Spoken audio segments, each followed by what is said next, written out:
Hello everyone, this is Nisha here. यहाँ पे मैंने इस सीरीज़ स्टार्ट किया है। Okay, word meanings, idioms, phrases, reasoning, analytical logical reasonings, aptitude, ये सब का क्यों उन बच्चों के लिए जो गवर्नमेंट एग्ज़ाम्स, निम सेट्स या फिर जिनके भी एग्ज़ाम में ये सारी चीज़ें आ रही हैं, उन बच्चों के लिए मैंने ये स्टार्ट किया है। ओके डक्की, क्योंकि कुछ बच्चे जो एग्ज़ाम के एंड मोमेंट पे करने का सोचते हैं ये सारी चीज़ें और वो कर पाते नहीं हैं। मैं एलियंस की, प्लीज़ कृपया ध्यान दें, मैं एलियंस की बात नहीं कर रही जो फटाफट टाइम से चीज़ें कर लेते हैं। मैं उनकी बात बिल्कुल नहीं कर रही। मैं उन बच्चों की बात कर रही हूँ जो एंड मोमेंट पे छोड़ देते हैं और वो याद कर लेते हैं पर उन्हें लगता है कि याद हो गया, पर उनकी बहुत बड़ी गलतफहमी है। क्योंकि एग्ज़ाम के डे जा कर के वहाँ पे एग्ज़ाम देने जाएंगे तो कन्फ्यूज़न में पड़ जाते हैं, फिर सोचते क्या करें, हम ढंग से याद कर लिए होते।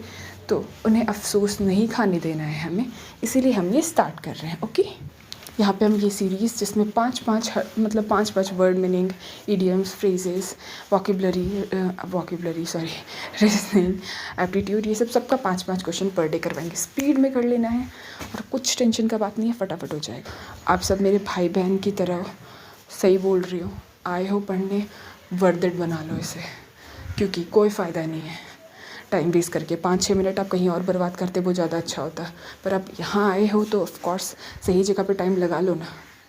और मैं इस बात का श्योरिटी देती हूँ, आपको यहीं पे याद करवा दूँगी। बस आपको इतना करना है कि जो मैं बोलूँ जा करके बस जितना भी याद करवाया उसको एज अ वर्ड मीनिंग कहीं पे भी उसका सेंटेंस बना करके बोल दो, अपनी मम्मी को ही बोल दो, अपने दोस्तों को बोल दो, बिना मतलब का बकवास कर दो, दैट्स इट।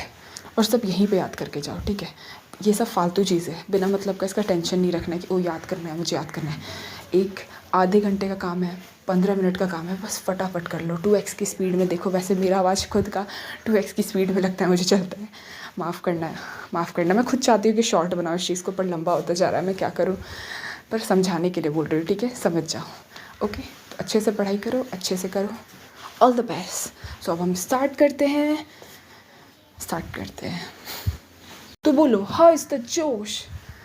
हाय सर, ऐसे नहीं बोलना है, जोर से बोलना है। हाय सर, ऐसे भी नहीं, और जोर से, मतलब अपना ताकत दिखाओ और नींद खोलो और मस्त मज़े से पढ़ो। ओके, पहले देखते हैं हित द है मतलब पता है क्या होता है, गो टू बेड। अब आप गांव वाले एरिया में जाओगे, वहाँ पे आप देखोगे कि ये है के बंडल्स बने होते हैं। है मतलब भूसा कहते हैं वहाँ पे, और उसके बंडल्स बन के रखे हुए होते हैं, ठीक है। तो अब आप उस पर एक तरीके से, और वो पता है बेड की तरह सॉफ्ट होते हैं, मतलब उतने भी नहीं होते बट स्टिल सॉफ्ट होते हैं, जिस पर आप जा करके अगर उसके ऊपर लेटने का कोशिश करोगे तो आपको नींद आ सकती है, ठीक है। तो वैसे हिट द है मतलब एक तरीके से आप बेड से टकरा रहे हो तो हिट द बेड, तो एक तरीके से आप सोने ही जा रहे हो ना बेड पे। मतलब थोड़ा समझ रहे हो ना मैं क्या कहना चाह रही हूँ, समझ रहे हो। हाँ, तो हिट द है मतलब गो टू बेड, मैची। हाँ, तो ऐसे ही याद कर लो। अब सेंटेंसेस मैंने लिख दिए हैं, इससे आप खुद से दिमाग लगा करके रीड कर लो, जिससे आपका दिमाग थोड़ा अच्छे से काम करेगा कि कहाँ पे इसको कैसे यूज़ करना है। ओके, मैंने इसलिए अलग से बस एक्स्ट्रा में एग्जांपल्स दे दिए हैं। अब सेकंड है ईट क्रो मतलब क्रो देखो कितना बुरा होता है ना। क्रो अच्छा भी होता है, बुरा भी होता है, पता नहीं काँव करते रहता है। अच्छा छोड़ो। तो ईट क्रो मतलब अब वो बहुत बुरा सा अजीब सा महसूस होता है अपने गलती मानने में, पर आप एडमिट कर रहे हो, टू हैव टू एडमिट, आपको एडमिट करना पड़ेगा आपका जो मिस्टेक है। ईट क्रो मतलब you have to admit that you made a mistake. Crow देखिए ना सिंचन वाले कार्टून में कैसे ये स्पार्कल वाली चीज़ों को चोरी करके ले आता है और रख लेता है, और फिर अपनी गलती भी नहीं मानता, छुपा लेता है उसको, पर उसको मानना तो पड़ेगा ना कि उसकी गलती है। To have to admit that you made a mistake. अब नेक्स्ट है, थर्ड है पाई इन द स्काई। अब देखो, कभी भी पॉसिबल है कि पाई जो होता है वो स्काई में उड़ रहा हो, पॉसिबल है नहीं ना। तो वैसे ही इसका मतलब यही होता है, एक अनरियलिस्टिक एंटरप्राइज, एक ऐसा चीज़ जो पॉसिबल ही नहीं है, अनरियलिस्टिक है, ऐसा हो ही नहीं सकता, बस बकवास फेंक रहे हो आप, ठीक है, हवा में फेंक रहे हो, समथिंग लाइक दैट। अब फोर्थ, टाई या नॉट मतलब गठबंधन कहाँ होता है, बताओ कहाँ पे होता है ये गठबंधन। ऑफ कोर्स जब शादी कर रहे होते हैं तब हो रहा होता है गठबंधन। हाँ, मैं मानती हूँ जो कुछ बच्चे अभी बोल रहे हैं और भी जगह पे होता है गठबंधन, ऐसा मत बोलो दीदी। हाँ मुझे पता है, पर मैं याद कराने के लिए कह रही हूँ, वैसे मोस्टली तो हम उधर ही देखते हैं ना, इसीलिए, ठीक है। टाई द नॉट, जल्दी से शादी हो रही है, जल्दी से ब्राइड ग्रूम की वो गठबंधन कर दो, मतलब टू गेट, शादी के लिए तैयार कर दो, टू गेट मैरिड। अब देखो फिफ्थ है बेंट आउट ऑफ शेप। अब देखो यार, नॉर्मल इंसान, सीधा साधा बंदा जो एकदम खुश हो, नॉर्मल हो, एकदम चुपचाप खड़ा रहता है, नॉर्मल शेप साइज़ का होता है, हंसते खिलखिलाते। पर जब वो गुस्से में होता है या फिर उदास होता है, उसका शक्ल थोड़ा अलग सा नहीं हो जाता।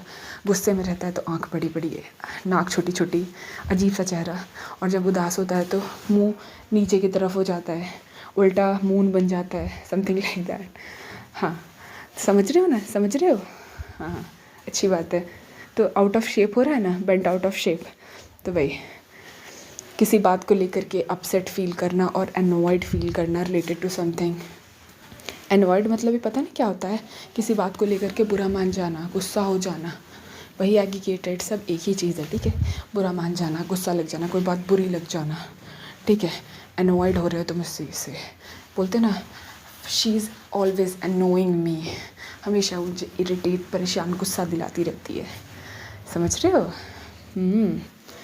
अब लास्ट है, लास्ट नहीं, आई मीन मैं 6 करवा रही हूँ, याद कर लो यार, 6 गलती से लिख दिया, अब कर लो। A bad egg, a bad egg, सड़ा हुआ अंडा, बुरा अंडा। हाँ ऐसा ही, मतलब पता है क्या होता है इसका, someone who does bad things, किसी ने गलत काम किया है। तो यार एग तो अच्छा होता है, फिर उससे इस चीज़ को कंपेयर क्यों किया है? बुद्धू लोग। हाँ, तो अ बैड एग मतलब वो लोग, पता है जो बुरे काम करते हैं उन्हें पता है बैड एग ही कहते हैं, अंडे जैसी शक्ल वाले सड़े हुए। मतलब जब भी आपका कोई गुस्सा दिलाए, गलत काम करते हुए, गुस्सा दिलाए नहीं मतलब गलत काम करते हुए दिखे, तो उसे बोलना अंडे की शक्ल वाले, ठीक है, बुरे अंडे की शक्ल वाले, ऐसा बोल के आना, समझ गए ना? तो पता चला, अ बैड एग मतलब गंदा काम करने वाला। ओके डकी, तो आप लोग अ बैड एग हो या फिर अ गुड एग हो, जल्दी से कमेंट बॉक्स में लिख दो। ओके डकी, समझ रहे हो ना मैं क्या कहना चाह रही हूँ? गुड बॉय, गुड गर्ल, मेरे प्यारे प्यारे भाई बहनों। अब बाय बाय, अच्छे से अपनी पढ़ाई करो।